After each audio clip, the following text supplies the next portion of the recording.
Täältä löytyy valokuva-arkisto.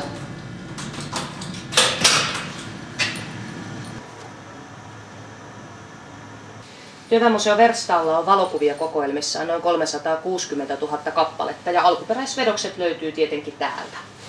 Täältä etsitään oikean numeron kohdalta kuva, jota nyt haetaan. Se löytyy tästä kansiosta. No niin, laitetaan hanskat käteen, ei viitti kuviakaan kosketella paljain käsin.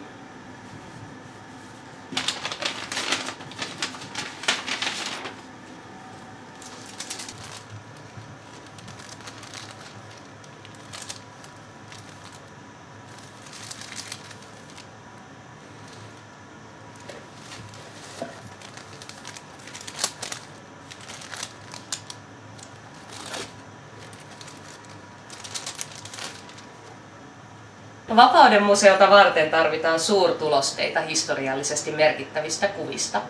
Myös sitä voit tukea osoitteessa www.kulttuurilahja.fi.